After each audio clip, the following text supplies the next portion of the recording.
Сайн байцгаана уу хүүхдүүдээ? Та бүгдтэй өнөөдөр татварыг бидний амьдрал сэдвээр багш нь хичээлээ бэлтгэн хөрвүүлж байна. За Монгол улсын татварын албанаас 2021 оны татварын боловсролын жил болгон зарласан энэ ажлынхаа хүрээнд та бүгдтэй мэдлэг олгох зорилгоор энэхүү хичээлийг татварын мэргэсэн зөвлөх ах эгч нар нь бэлтгэн хүргэж байгаа шүү.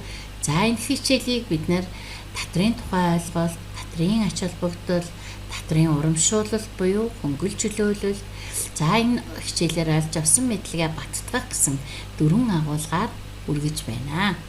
Тэгэхээр татвар гэж юу юм болоо гэдгийг ярихын өмнө энэ хичээлээ та бүгдэд ойлгомжтой болгох үүднээс 10 дугаар ангийн учрал, 11 дугаар ангийн тэмүүлэл, 12 дугаар ангийн цовоо гэсэн 3 найзад маань тохиолдсон асуудал дээр хариулт болгох маягаар багш нь бэлдсэн байгаа. За тэгэхээр татварын суурь мэдлэг та бүгдэд зөв олгосноор ирээдүйд хариуцлагатай татвар төлөгч болгож төлөвшүүлэх ийм зорилготой хичээл юм аа гэдгийг хэлхийг хүсэж байна.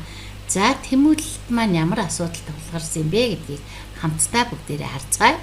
Тэмүүлэл гадаад хэлний улсын олимпиадад төрүүлж 800 мянган төгрөгөөр шагнуулжээ. Шагнуулсан мөнгө хадгаламжиндаа хийх гэсэн чинь 5%-ийг нь хувь хүний орлогын албан татвар гээд суутгачихсан байна гинэ. Тэгээд тэмүүлэл маань хүүхэд татвар төлдгөө гэж багшд нь хандсан юм аа. За тэгэхээр төлөвөө яах вэ? Монгол улсын иргэн бүр татвар төлөгч авах ёстой. За Монгол улсын үндсэн хуулийнхаа 2 дугаар бүлэг 17-1-3-т иргэн бүр хуулиар ногдуулсан татвар төлөх үүрэгтэй юм аа гэсэн. Тэгэхээр энэ үндсэн үүрэг нь өөрөөр хэлбэл нөгөө талдаа үүргээ биелүүлэхгүй бол хариуцлага тооцдгоо гэсэн үг байхгүй юу? За тэгэхээр хэдүүлээ яг татвар гэж өөрөө юу юм бэ гэхээр хуулиар ногдсон үүргээ буцах нөхцөлгүйгээр тушааж төсвийн орлого төвлөрүүлж байна гэж ойлгож байна. За багш нь тэр үүрэг гэдгийг нь жохон дэлгэрүүлээд ойлгомжтой байдлаар тайлбарлая гэж бодож байна л да. Тэгэхээр Монгол улс төрийн зохицуулалттай эдийн засаг, зах зээлийн эдийн засаг гэсэн төлөв харилцаан шилжээд өнөөдөр 30 жил, 30 гаруй жил болж байна. Тэгэхээр энд маань татвар төлөгч нь татвараа өөрөө тодорхойлж төлж тайлагнах үүрэгтэй гэсэн энэ арга зарчмыг бид сонгож авч хэрэгжүүлээд 30 гаруй жил болж байна гэсэн үг. Тэгвэл энэ дээр бид нар 4 чигийн үүргийг ярих хэрэгтэй. Та яаж татвар төлөгчөөр бүртгүүлдэг вэ? Татварын ногдлоо яаж зөв тодорхойлдог вэ? Тайлангаа ямар хугацаанд гаргадгийг, ногдсон татвараа ямар хугацаанд төлөх ёстой вэ гэсэн энэ 4 чигүүргээр бид нар татвар төлөгчийнхаа үүргийн хэрэгжилтийг хангадаг. Тэгэхээр альва нэгэн үүрэг биелүүлнэ гэдэг чинь цаанаасаа энэ үүргийг биелүүлэх мэдлэг, төлөвшил, хандлага байх ёстой гэсэн. Тэгэхээр энийг сайжруулахын тулд өнөөдрийн хичээл маань хүүхдүүд та бүгдтэйгээ олж авсан мэдлэг, туршлаган дээр чинь хуваалцж байгаа шүү гэж ойлгох хэрэгтэй. За шилэр багш нь хэлээ л да. Альва нэгэн үүрэг гэр бидний айл гэрийн маань амжиргаан, аав ээжийн цалин байдаг үстэй. Энийг бид нар орлого гэж яриад байгаа. Үүрэг гэрийн орлого. Яг үнэтэй адилхан улс их орны амжиргаан улсын төсвийг дөрвдүүлж яадаг татвараас бүрддэг. Тэгэхээр төсвийн орлого буюу татвар гэдэг асуудал яригдчихэ. Тэгэхээр Монгол улсын төсвийн орлогын 80-аас 90%-ийг за ер нь бол 90%-ийг нь татварын орлого бүрдүүлдэг. Үлдсэн 10 орчимхон хувийг татварын бус орлого бүрдүүлдэг юм байна гэж ингэж ойлгох хэрэгтэй. Тэгвэл энэ төлөөд байгаа татвар, бидний төвлөрүүлээд байгаа татвар чинь юунд зарцуулагддаг юм аа гэдгийг та нар мэдчихэж байгаа юу? За тэгвэл манай 12 дугаар ангийн сурагч цаваа маань хичээлээ хийжсэн чинь гинт тогон тасарсан гинэ. Ажиллаж байсан байлаач хадгалж чадаагүй тогон тасраад жоохон бухимдсан байна. Тэгэл ээж нь охиныхоо бухимдлыг тайлах зорилготой асуудал засварын ажил хийгдэж байгаа учраас тог тасарлаа гэсэн байна. Ингээд ээж нь охиноо тайвшруулах зорилготой. Одоо ч бас юм сайхан байна. Төрийн үйлчлэгээ сайхан болж биднийг баг байхад мөн ч их тог тасардаг байсан. За мэдээж хөгжил явагдаж байгаа учраас ээж бол охиноо л хамгаалах зүйл хийсэн. Гэхдээ төсвийн тэр нөгөө төсөө гэж бүрдүүлсэн зүйл чинь юун зарцуулагдсан юм бэ гэдгийг цаваа охиндоо багш нь та нартай тайлбарлаж өгөхийг хүсэж байна. За Монгол улсын төсөв маань татрын бус орлогоос бүрдээд 100% болчлаа шүү дээ. Буцаагаад энэ маань юун зарцуулагдсан юм бэ гэхээр нийгмийн хамгаалалт 26%, нь эрүүл мэндэд 9%, нь батлан хамгаалалт 7%, нь төрийн нийтлэг үйл ажиллагааг санхүүжүүлэхэд 18%, боловсролд 15%, нийгмийн хэв журмыг сахиулахад 3%, нь спорт, соёл, урлаг, аялал жуулчлал 2%, за бусад салбарт нь 20%-ийг зарцуулдаг. Өөрөөр хэлбэл 100% төсөв маань үн зарцуулагч. Энэ маань юу хэлж байгаа юм? Бидний амьдралын баталгааг улс их орны маань нийтлэг эрх ашгийг хамгаалахад зарцуулагддаг байна гэдгийг та бүгд иргэнийхээ боловсролын хичээл, нийгмийн хичээлээрээ олж авсан мэдлэг чинь өнөөдөр бас хэрэг болж байгаа гэдэгт багш нь итгэлтэй байна. Тэгэхээр энэ татвар гэж яриад байгаа бидний энэ зүйл чинь альва нэг үндэсний хөгжлийн гол цөм байдаг юм байна гэж ойлгох хэрэгтэй. Тэгэхээр бид нар Монгол улсын амжиргааны үндсэн суурь нь бас яг нэг улс их орны эрх ашгийг хамгаалах тэр суурь цөм ойлголт нь татвар юм аа. Тэгвэл энийг нөгөө талаас нийлүүлээ бас тайлбарлая л та. Энэ зурган дээр дандаа аз жаргалтай хүмүүс байгааз. Тийм. Улс орны үйл ажиллагааг санхүүжүүлэх үүрэг хариуцлагыг нь биелүүлэхэд туслах хамгийн чухал хэрэгсэл бол татвараа гэд ингэж тодорхойлж болж байна уу? Тийм. Ингээд альва нэгэн зүйлийг хоёр талаас нь ярих тусам бидэнд илүү ингээд ойлголт нэгдэж ирдэг.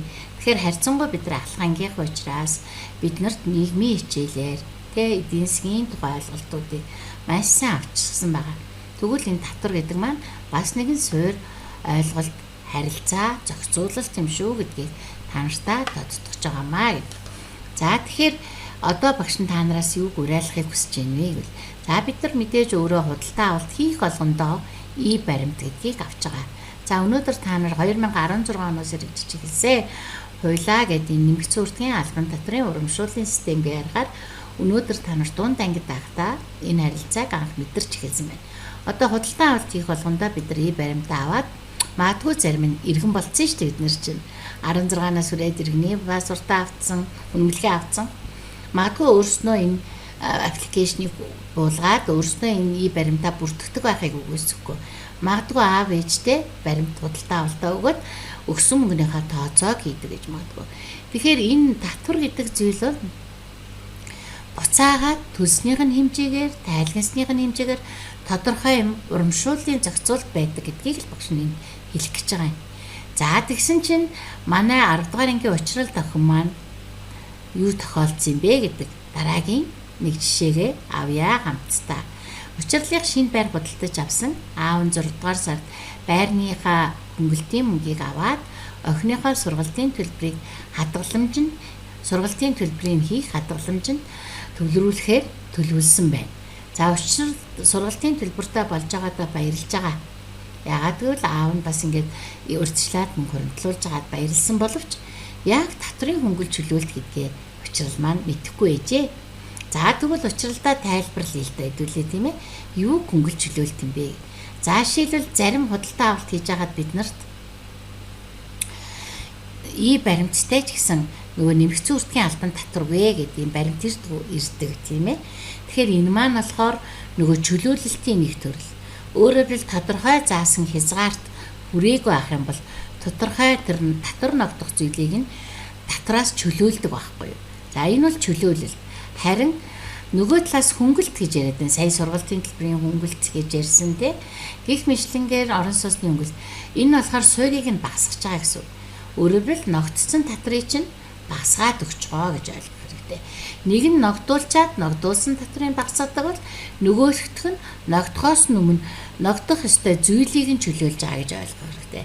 За энэ нарийн ойлголтуудыг бол илүү сайн дараа нь гүнзгийрүүлж үзэх боломжтой. За тэгэхээр өнөөдөр энэ хөнгөлт чөлөөлттэй холбоотойгоор татрын ерөнхий хууль заасан хөнгөлт чөлөөлтийг л хэдэлдэг. Татрын хууль заасныг л хэдэлнэ. Нийтдээ одоогоор 250 хөнгөлт чөлөөлт байгаа гэдгийг бол тооны хувьд тогтоочих хэрэгтэй. Тэгэхээр бидэрт энэ тоог яагаад өгч байгаа юм гэхээр бид нар хайгуул хийгээд За ямар төрлийн хөнгөлт чөлөөлт надад боломжтой юм болоо гэдгийг бас аав ээжтэй туслах ийм боломжтой шүү гэдгийг хэлэх гэж байгаа. За багш нь өнөөдрийнхөө заасан хичээлийг эргэж та нартайгаа нэг дүгнэж харъя гэж бодож байна. Татвар гэж юу юм болоо? Буцалтгүй шинжтэй төлбөр хураамжаа гэж хэлж болж гин үү? Тийм. За татвар ямар үүрэгтэй юм бол улсын мөнгөн хуримтлал үүсгэдэг. Өөрөөр хэлбэл улсын төсвийг бүрдүүлдэг гэж хэлэх хэрэгтэй. Хэн төлдөг вэ? Иргэн бүр хуулиар ногдуулсан татвар төлөх үүрэгтэй юм аа гэдгээр өнөөдрийнхөө хичээлийг хэлж байна. За нөгөө талаас нь татварын урамшуулал, хөнгөлт чөлөөлөлт, буцаа олголт гэдгийг хэн эдэлж чаддаг байх нь вэ? Үр ач холбогдлын багш нь хэлэх гэж байна шүү дээ. Татвараа хариуцлагатай төлсөн иргэн бүрт ийм боломж байдаг юм аа. За нөгөө талаас нь татвар нь улс орны хөгжилд хамгийн гол суурь буюу татвар нь үндэсний хөгжлийн гол цөмөө гэдэг энэ томьёолыг хязгаарч битгий мартаарай. Яагаад гэвэл өнөөдөр та бид нар энэ улсын эзэн, ирээдүйн ч эзэн, өнөөдрийн ч эзэн. Тэгэхээр бид энэ улсын хөгжлийг авч авах цөм хүч юм аа гэд. Энэ цөм хүч бол миний үүргээ хэрхэн биелүүлснээс хамаардаг гэд энэ зүйлийг хэлж байгаа. За яагаад өнөөдөр энийг ерөнхий албан ёсролын сургуульд арж байгаа вэ гэхээр хүн болох багаасаа хөлөг болох хунаганаасаа гэж мэдцэг тийм ээ. Тэгэхээр өнөөдөр та нар татварын тухай ойлголт мэдлэгээ анхныхаа ойлголтыг зөв авчих юм бол татварын соёлд суурилсан соёлтой, хариуцлагатай ийм татвар төлөгч болж төлөвшнө гэдэгт бол итгэлтэй байна. За татвар төлөх энэ үүргээ биелүүлэх нь эх орноо хөгжүүлэх ач холбогдолтой юм аа. За ингээд татвар төлөх нийгмийн сэтгэл зүй буюу татвар төлөгч нийгмийг төлөвшүүлэхэд хүүхэд та бидний ялангуяа Монгол улсын иргэн бүрийн үндсэн ийм үүрэг байх ёстой шүү гэдгийг хэлж байна гэсэн. За ингээд өнөөдрийнхөө хичээлээр олж авсан мэдлэгээ хэрвээ та нар баттгахыг хүсэж байгаа бол Тэмүүлэл хүүгийн татвар тай танилцсан түүх гэсэн 3 цуврал ном байгаа. Мөн татварын албаны цахим хуудас, Монгол таксийн цахим хуудас гэсэн дараах хаягнуудаас мэдээллийг олж авч өнөөдрийнхөө олж авсан анхны ойлголт татварын тухай ойлголт мэдлэгээ улам баттгаарай гэдгийг хүсэж байна. За ингээд эрдмийн их ажилд нь амжилт хүсье. Иргэн бүр хариуцлагатай зөв хошуучлалыг бий болгосон сайн сайхан ирээдүйг бий болгоход хүн бүрийн оролцоо чухал юм шүү. Энэний нэг хэлбэр нь үндсэн татвар төлөх үүрэгтэй чинь зайлшгүй холбогдолтой байдаг гэд өнөөдрийн хичээлээ дуусгаж байна. За дахин та бүхэндээ амжилтын хүсэж байна.